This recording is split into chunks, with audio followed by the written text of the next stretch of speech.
Lindi, Mtwara, Ruvuma, kaenda Nyasa, Mbeya, Iringa, Songwe, kaskazini Arusha, Kilimanjaro, Manyara, Serengeti, ukaenda Mara, Simiu, ukaenda kanda ya Ziwa, Mwanza, Geita, Kagera. Watu wameamka sana. Na wale watu ambao mnawaita wa mikoani kwamba nyinyi wajanja, wale watu wanafikiri vizuri kuliko watu wa Dar es Salaam. Miji yote mikubwa duniani ndio huwa inasababisha mabadiliko ya nchi. Ukienda South Africa, maandamano huwa yanaanza Johannesburg. Ukienda Marekani, maandamano yanafanyika Washington ama New York. Ukienda Canada, Toronto. Ukienda Kenya, Nairobi. Ukienda Egypt, kule Misri ni Cairo. Miji yote mikubwa duniani. Ukienda Zimbabwe, Harare. Ukienda Zambia ni Lusaka. Ukija Tanzania, mabadiliko ya nchi huwezi kuyapata Dar es Salaam. Na kama kuna kitu kinanikera katika maisha yangu nchi, na Mungu akijibu maombi akiondoe mara moja, Simba na Yanga. Simba na Yanga kabisa. Ukiangalia ushabiki wenu kwenye mambo yasiyokuwa na maana na ushabiki wenu kwenye mambo ya msingi, Dar es Salaam mnavunja sana moyo. Mwenyekiti wa vijana alikuwa ananiambia nataka kukata tamaa. Nikamwambia fanya kwa ajili ya Mungu na wito, usifanye kwa ajili ya watu. Hii kazi ukiifanya kwa ajili ya watu unaiacha. Unaiacha kabisa. Hizi ni sikukuu za Pasaka. Mimi ni Mkristo. Natoka Arusha. Nimekuja kulala hoteli Pasaka zote hizi. Baba hayupo wala mama wala mke hapa. Nifanye mikutano ya kuamsha watu. Ni maisha ya upweke kweli kweli. Lissu yuko jela akiwa ni kilema, mguu mmoja mfupi, kachano tumbo mara 25 kufanywa operation. Mgonjwa, mwili umejaa vyuma ili aweze kutembea. Anapopigania mabadiliko ya nchi, apigania mabadiliko ya familia yake. Mimi siko hapa kupigania mabadiliko ya familia yangu. Mimi niko sawa sawa kabisa. Mimi mambo ya kula vizuri nishamaliza haya. Hawa watu wote viongozi waliokuja hapa wana kazi hawa. Huu mkutano hawajapewa shilingi moja, wamechangishana pesa wao wenyewe. Hawa kina mama zangu hapa, watu wazima hawa, wanaacha nyumba zao kwa ajili ya kuja kuwahimiza kuelewa. Dar es Salaam ni mji ambao mtu anaweza akafa hospitali kwa kukosa dawa ama damu na wananchi wasijali, lakini mkaenda kwenye mtandao kutafuta mgogoro wa ndoa ya Manara. Dar es Salaam ni mji ambao watoto wenu wanauawa, wanaitwa panya. Wanachukuliwa kwa makundi, watoto wa miaka 17, 18 wanakwenda kucharangwa risasi. Hamjali, hamuandamani, hamuumii kwa sababu sio mtoto wako lakini ni jirani yako. Lakini ni mji ambao unaweza ukafuatilia mapenzi ya Diamond na Zuchu.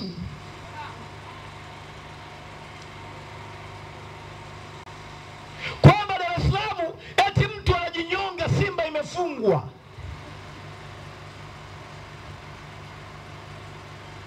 Hali mbaya, vijana hawana kazi. Angalia barabara nzima hii.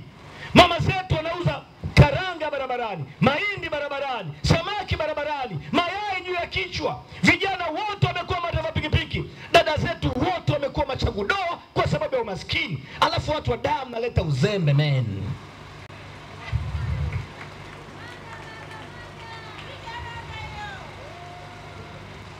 Baba zetu wanashinda vijiweni, wanacheza bao, wanacheza drafti. Nenda ustabe usiku. Mimi nakaa Masaki kule hoteli nafanya mazoezi asubuhi. Unapita saa 12 unafanya mazoezi kama ni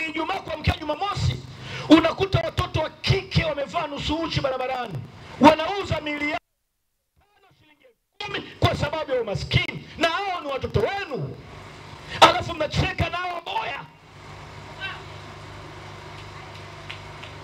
Mnaitwa kwenye mikutano, mnasimama mbali hivi, mtendaji asikuone, mwenyekiti wa mtaa asikuone. Mama, kama mme wako anaogopa mwenyekiti wa mtaa, mpe dera.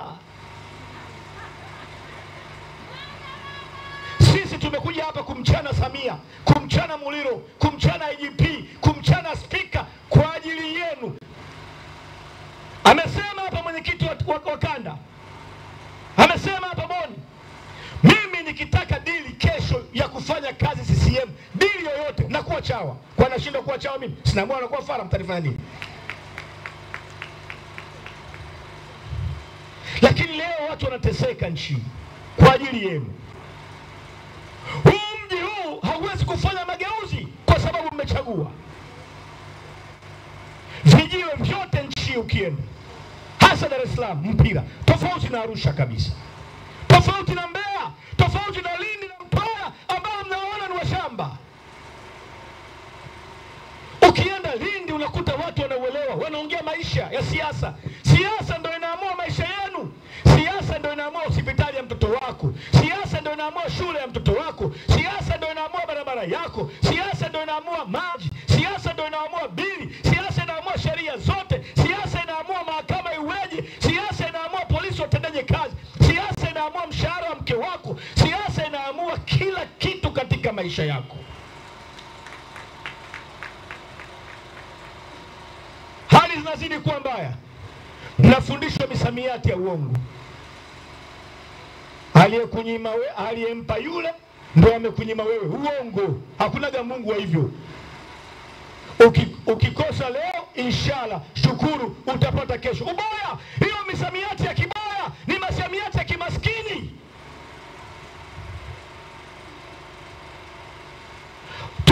Watu wanaiba pesa za umma. Mtu anaajiriwa serikalini leo, ana miaka 3 ananunua property, ananunua nyumba ya dola milioni 3 Oysterbay. Mshahara wake shilingi milioni 4. Nilimuuliza Makonda Arusha, wewe umesema mshahara wako unagawa kwa maskini, una magari ya kutembelea, mabilioni ya pesa, wewe ni mkuu wa mkoa, mshahara wako uzidi milioni 5. Mimi nafahamu. Unapata wapi pesa wewe? Kila mtu anataka kuwa chawa, kwa sababu chawa ameonekana ni mtu ana hela nyingi kuliko mfanyabiashara. Nchi hii ni nchi ya ajabu duniani, kwamba mwanasiasa ana pesa kuliko mfanyabiashara. Ulaya ukiwa mbunge, mshahara wako tunauona kwenye internet. Labda dola 10,000 kwa mwezi, ishi juu ya dola 10,000 kwa mwezi. Hapa ukiwa waziri tu umetangazwa kwa bilionea. Nenda Oysterbay, Masaki, magorofa yanayopanda wanashindania ni watu wa serikali pamoja na Wachina. Mnaibiwa. Unamkuta mko waziri na gari ya milioni 300. Waziri ana gari ya serikali na gari nyingine za milioni 400-403. Ana gari za kutembelea za bilioni 1.5. Mtoto wake anasoma international school, dola 12,000 kwa mwaka. Wakiwa wanne dola 50,000, karibu milioni 150. Wewe kwako unaambiwa tumeboresha shule za kata. Zipi hizo? Hizo mtoto wangu hawezi enda huko, mimi haendi. Hata Waboni haendi huko.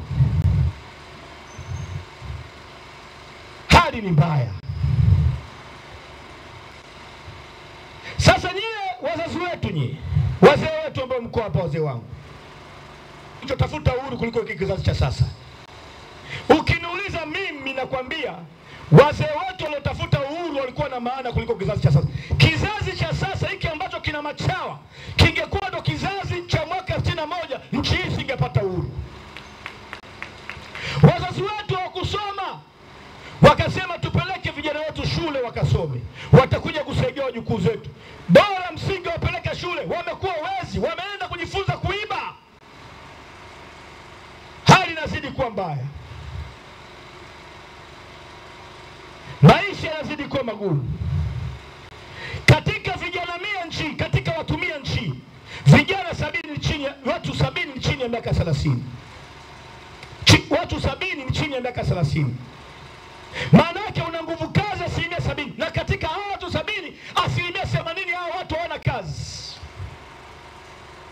kazi. Hizi kazi wanasema ni kazi ya bodaboda, sio kazi. Kama hiyo ni kazi, mwambie Kikwete mweke Ridhiwani hapo. Si kazi. Hawa vijana hawana mahali pa kwenda. Hawana mahali pa kwenda. Mwacha apite ukamanda, mwacha tu apite kama anapita, mwacha apite. Okay, poa. Peoples. Sasa watu wa Tandale, watu wa Dar es Salaam, kwa nini tunafanya mikutano midogo midogo? Kwani mwacha apite kama anapita bana, mnazu. Mwacha apite mara moja, pita kamanda. Usirudie tena na wewe. Umetumwa na nani yule? Mbunge nani hapo tena yule boya yule? Yule boya wana anaitwa nani hapo yule mbunge yule? Nani? Tarimba. Boya tu yule Tarimba mbunge yule. Unajua wabunge nyinyi? Sasa ndugu zangu, tufanye nini? Leo nimemsikia Kamanda Muliro, afande. Nimemsikia Kamanda Muliro anatangaza nchi inaharibika sana. Huyu ni mkuu wa jeshi la polisi kanda maalum. Si ndio? Anatangaza tangazo la kuvunja sheria hadharani. Anaita chombo cha habari, anasema hivi: msije mahakamani tarehe 24. Mahakamani ndo mahali ambako hakutokagi mwaliko watu kwenda duniani. Mahakamani. Mahakamani, kanisani na msikitini uhitaji mwaliko. Huyo juu huyo jamani, mwambie ache mambo kiboboa huyu mzee. Anatangazia umma, anavunja sheria. Hasa hatari yake ni nini? Mimi siangalii kauli ya Muliro. Hatari yake ni kwamba nchi inaongozwa na kateli. Ni mtu mmoja anapiga simu, "Sio Chadema kusanyika, wataonekana Lissu ni maarufu." Anatoka. Anavunja sheria. Kwamba ulitarajia kusikia jaji mkuu ametoa statement ya mahakama iseme alichokifanya sio sawa sawa. Lissu ni kiongozi wa kisiasa. Mimi nilikuwa na kesi ya ubunge Arusha. Mahakama ya Arusha ilichoamua, kwa sababu watu walikuwa ni wengi, ikakodisha speaker, ikaweka nje ya mahakama na watu wakawa wanasikiliza kesi. Hivyo ndivyo nchi huru na za demokrasia zilivyo. Wewe Muliro usikilize wewe, unazeka vibaya wewe mzee. Mimi nimekuwa na kesi mbalimbali Arusha. Mahakama Arusha ikaamua, kwa sababu hii kesi ina public interest, hatuwezi kujifungia chumbani kusikiliza. Kesi ya Lissu sio kesi ya ndoa. Kesi ya Lissu sio kesi ya ndoa. Ni kesi ya public interest. Mmempa kiongozi wa upinzani kesi ya uhaini, akikutwa na hatia, na hiyo kesi mliompa adhabu yake ni kunyongwa mpaka afe. Sasa nyie kama mna akili, mnachotakiwa kufanya ili dunia isiwashutumu, kwa sababu imeanza kuwashutumu. Leo nimeona ubalozi wa Marekani ukanda wa Afrika wametoa tamko. Magazeti yote makubwa duniani, Washington Post, New York Times, Bloomberg, Reuters, wamelalamika kuhusu kinachotokea Tanzania. Al Jazeera, CNN wanasema Tanzania utawala wa Samia una crack down democracy. Wamempa kiongozi wa upinzani kesi ya uhaini. Sasa kwa sababu serikali hii na Chama cha Mapinduzi ni wapumbavu, wanaona hilo ni jambo dogo. Ndugu zangu, unapompa kiongozi wa upinzani kesi ya upinzani, hati makubwa niliyotaja, Washington Post, New York Times, London Tribune, Bloomberg, Al Jazeera, BBC, Reuters, Toronto Stars, Sydney Today, haya magazeti, hakuna mkurugenzi wa makampuni yoyote makubwa duniani ambaye mezani asubuhi hana ya magazeti. Kuna 1% wa uchumi. Trump kwa matamshi yake na executive order zake, taifa la Marekani limepoteza zaidi juzi kwenye stock market, kwenye soko la hisa. Sasa hawa waoni, lakini kuna watu wamerudi nyuma kuja Tanzania kwa sababu kiongozi wa upinzani kwa chama kikubwa cha upinzani anafikiria masuala ya uhaini katika nchi. Wanaua uchumi wa nchi.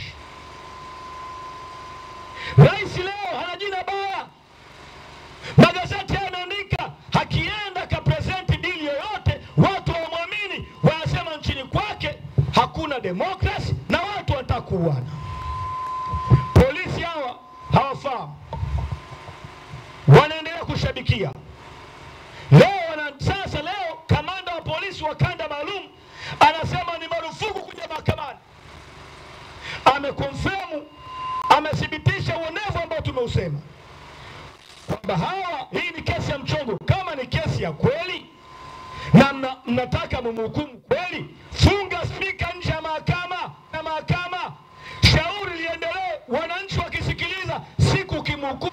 Shauri liendelee, wananchi wakisikiliza, siku ukimhukumu kunyongwa mpaka kufa, kila mwananchi ataelewa hili jambo lilikuwa sawa sawa.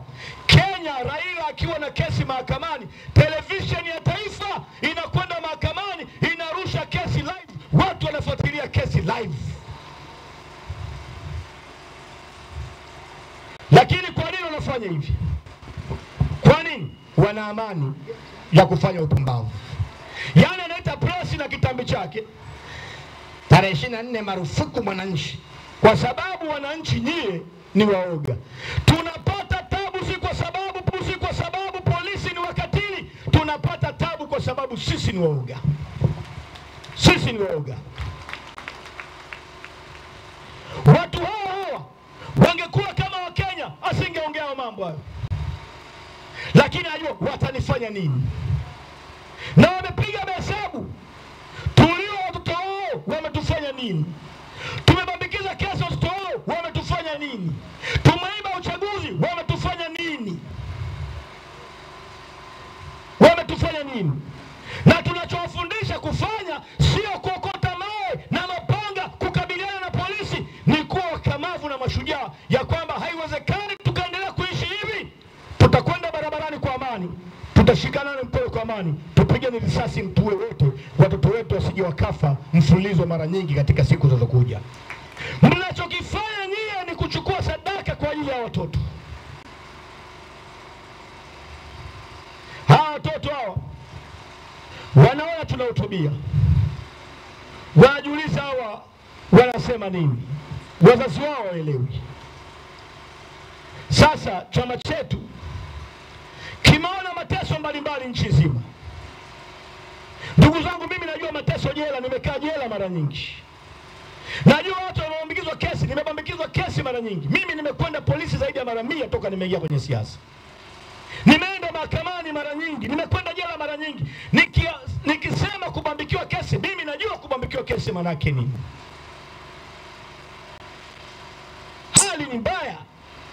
Ukienda huko hospitalini hali ni mbaya zaidi. Sasa ili kubadilisha mfumo wa mambo haya, unahitaji kubadilisha siasa. Siasa ibadilishwe na maombi. Siasa inabadilishwa na utawala kuondolewa madarakani. Tumeingia kwenye uchaguzi toka mwaka 95. Wanaiba kura. Wanaiba kura. Wanaiba kura, wanaua. Wanaiba kura, wanaua. Wanaiba kura, wanaua. Magufuli akaribu zaidi ya 2019 na 20. Wengine tukapanga maandamano. Mimi na Boniai na mwenyekiti Mbowe tukashikwa. Mimi wakanipeleka Kibao nipige risasi. Wakanishusha. Kaniweka kwenye target. Simu ikaingia, wakabadilisha mawazo. Baadaye nikakimbilia Canada. Lissu akakimbilia Ubelgiji. Mwenyekiti Mbowe akakimbilia Nairobi, akakimbilia Dubai. Kila mtu akaondoka, wakabaki watu wachache. Tumerudi. Magufuli alipofariki, huyu mama akaongea vitu vya maana. Tukajua mambo yatakuwa sawa sawa. Akasema tusirudi kula tulikokuwa. Wengine tukaongea naye, tukaamua kurudi nyumbani. Tumeanza kazi. Sasa walifikiri tukirudi nyumbani eti tutakuja kuwa maboya, tuseme mama anaopiga mwingi. Hakuna. Hapa unachapwa vitasa mfululizo. Na nasikia CCM wanasema, nilimsikia na yeye anasema, wengine, na mimi nimwambia Mheshimiwa Rais Samia, wengine walikuwa nje ya nchi tukawaruhusu kuja. Mheshimiwa Rais, unatakiwa muone aibu watu kukimbia nchi yao. Unatakiwa muone aibu watu kukimbia nchi yao. Tulirudi nyumbani,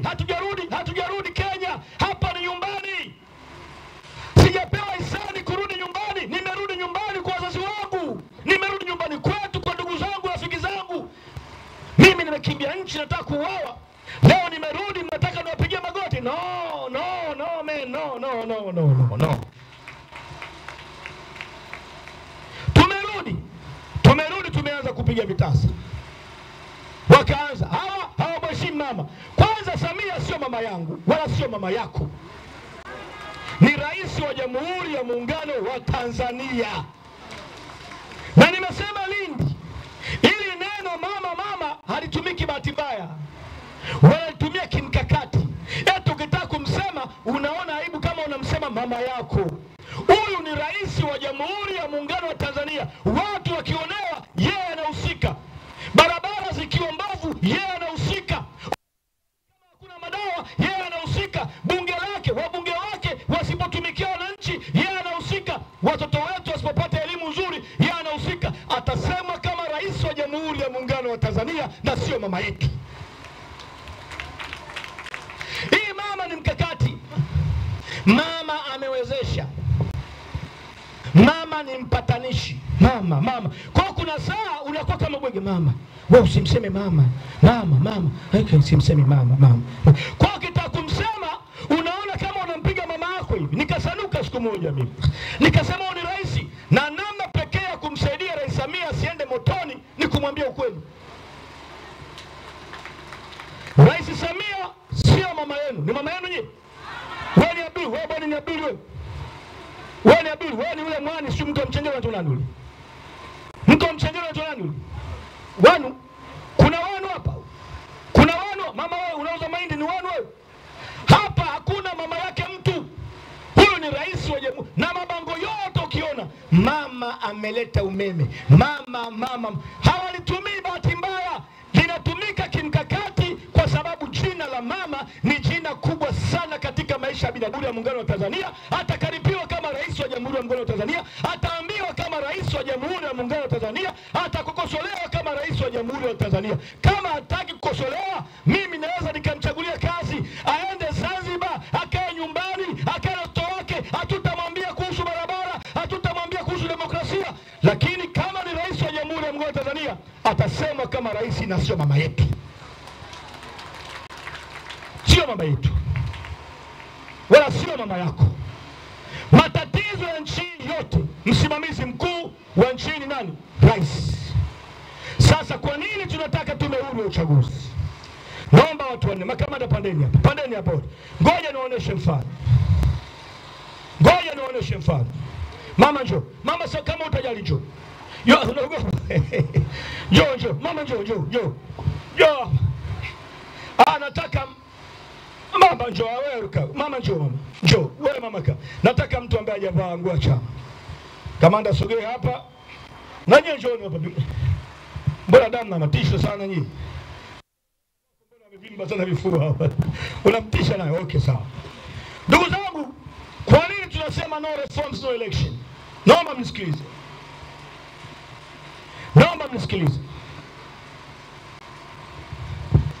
Naomba hii. Na kutolea mfano tu mama. Huyu ndio Rais Samia. Huyu ambaye ni rais wa Jamhuri ya Muungano wa Tanzania na mwenyekiti wa Chama cha Mapinduzi wapi? Taifa. Huyu sogea hivi kule hivi. Anamteua huyu kuwa mkuu wa wilaya ya Kinondoni. Alafu huyu Samia, njoo kamanda, anamteua huyu kuwa mkurugenzi wa halmashauri ya manispaa ya Kinondoni. Alafu huyu anamteua huyu kuwa mwenyekiti wa Tume ya Taifa ya Uchaguzi. Alafu anamteua huyu kuwa mkurugenzi wa uchaguzi taifa. Alafu anamteua huyu kuwa IGP, mkuu wa Jeshi la Polisi Tanzania. Huyu mkuu wa wilaya anamsimamia mkurugenzi. Naomba watu wawili, mzee njoo mzee. Alafu huyu ni afisa usalama wa taifa wa wilaya ya Kinondoni. ambapo wote hao ni wateule wa rais. Sasa sisi tunamwambia Samia, huyu hapa ambaye ni mkuu wa wilaya anayemsimamia mkurugenzi ambaye ndio msimamizi wa uchaguzi, na huyu uliyemteua mwenyekiti wa Tume ya Taifa ya Uchaguzi, na huyu mkurugenzi wa taifa wa uchaguzi, hawa watu hawawezi kuwa huru katika uchaguzi. Hawa watu ni watu wako kwa sababu wewe ni mwenyekiti. Alafu huyu sasa, njoo. Alafu huyu mkuu wa wilaya, nyuma yake kuna mwenyekiti wa Chama cha Mapinduzi wa wilaya. Huyu hapa. Sasa huyu mkurugenzi, njoo, kimbia mara moja, kimbia. Huyu mkurugenzi, chini yake kuna mtendaji kuna mtendaji wa kata, si mnawajua wale, ambaye huyu anaripoti kwa nani? Kwa mkurugenzi. Mkurugenzi anaripoti kwa DC. DC mamlaka yake ni Samia, na rais amemteua mkurugenzi. Alafu rais amemteua mwenyekiti wa tume na mkurugenzi wa tume. Alafu huyu ni afisa salama wa wilaya ambaye anakuja hapa naomba njoo dada. Njoo na OCD. Na huyu ni OCD. Hawa wote OCD, mwenyekiti huyu ni nani? Afisa salama wa taifa wa wilaya. Huyu ni DC. DC ni wewe, sio? Huyu ni mkurugenzi. Hawa wote ndio wasimamizi wa uchaguzi. Hivi Tandale umeelewa? Umeelewa?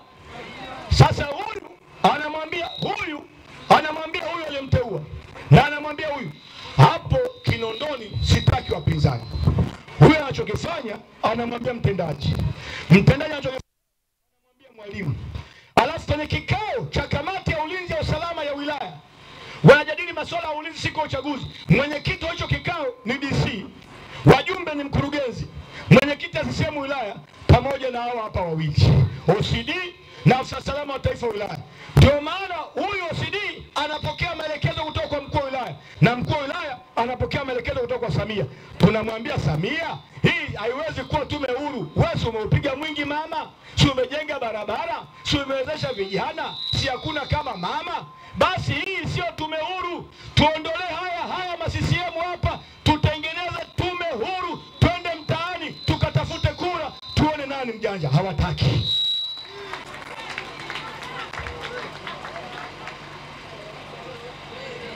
Hivi jamani, Tandale mmeelewa? Wazee mmeelewa? Hii ndo tume. Sasa baada ya hizi kelele,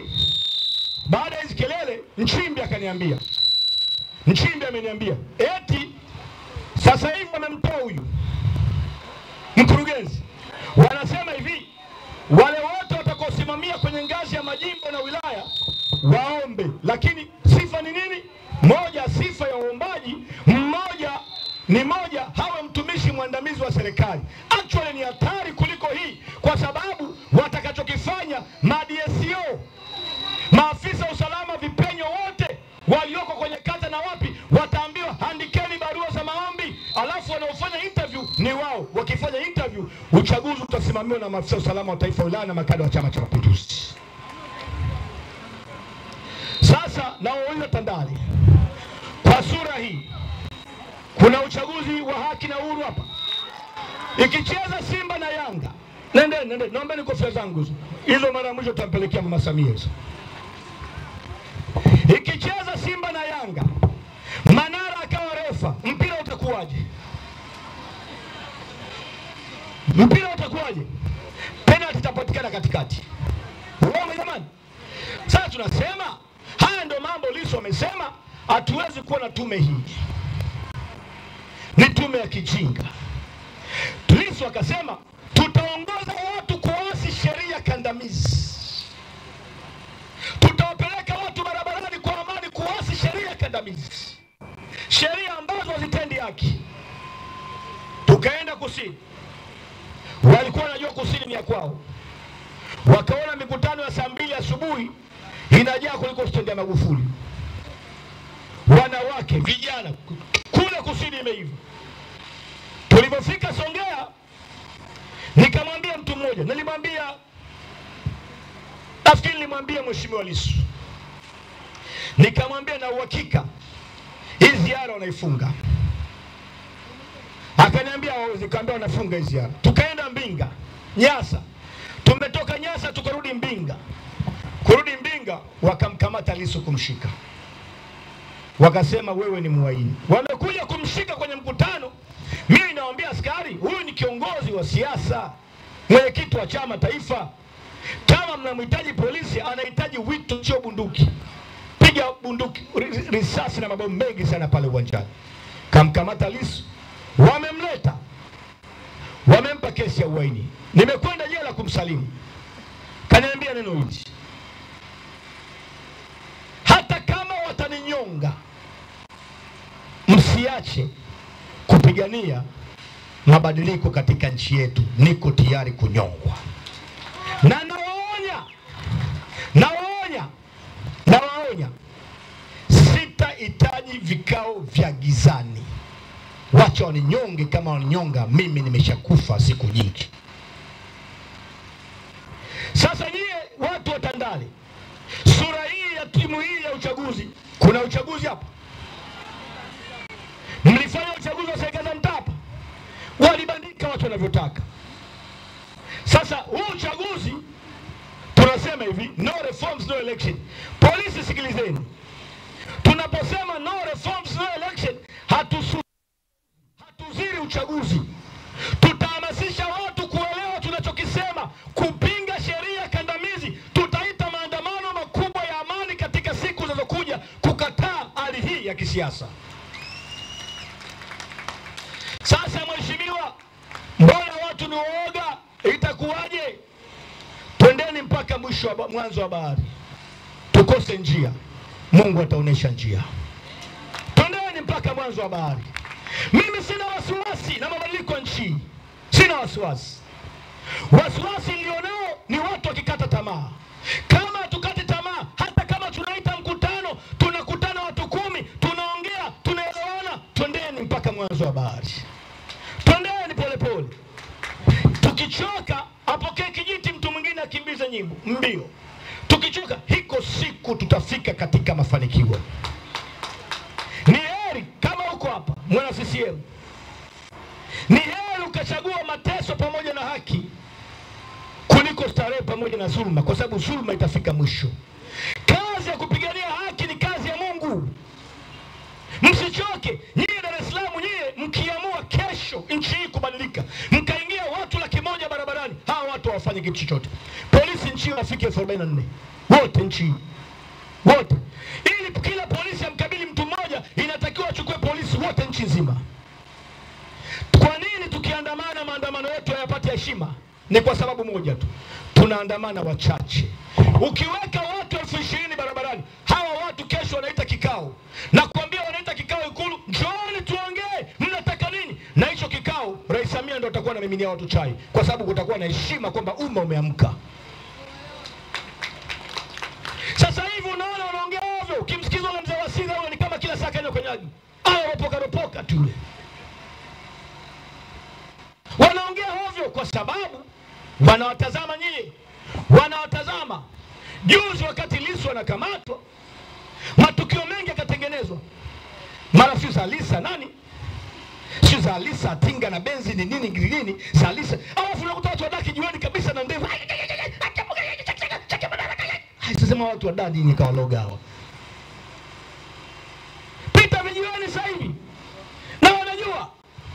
Ikitokea tukio unasikia mama amenunua goli kwa milioni 60, awakaribisha Simba Ikulu. Nenda vijiweni kwenye bodaboda. Nenda pa kwenye mabaa kwa watu nafikiri na akili. Shai umeona jana bana? Mama amenunua goli bana. Ameita Ikulu bana. Itakuwa live bana. Ali mbaya. Sasa tarehe 24 tuna kesi mahakamani.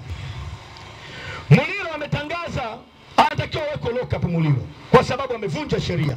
Mahakamani sehemu huru, karibuni wananchi wote. Mmoja anawaambia, vaeni kitambaa cheupe twendeni mahakamani. Yule ni kiongozi wa kisiasa, sio kesi ya ndoa. Sio kesi ya ndoa. Amtaki kumshikilia, mwachieni. Na huko tunakoenda tutafanya hamasa nchi nzima. Endeleeni kutuona sisi ni wapuuzi, ni wanyonge. sana, sio Lissu wala sio Boni wala sio Lema. Mtakamata mtu wa kawaida sana, alafu moto utawaka. Uonevu huu za mshahara wa dhambi ni nini? Ni mauti. Endeleeni kuikuza hii dhambi, endeleeni kuikuza hii dhuluma. Oneeni watu. Na nyie maaskari wangu, nyie polisi, sisi tunawatetea kila siku. Mimi nimekuwa waziri wenu kivuli miaka 10. Nafahamu tatizo la polisi nchi. Wakati nikiwa bungeni, mshahara wa mbunge wa miezi 6 na posho ya mbunge wa miezi 6 ulikuwa mshahara wa polisi OCD miaka 50. Mnaishi maisha magumu. Msichukue amri ambazo hazitukuzi haki. Ni bora mkaacha hiyo kazi. Mnasema mheshimiwa tumepewa amri, mnapewa amri ya kwenda motoni alafu mnatekeleza. Acheni polisi nchi zizonde. Polisi ni kazi ya maana.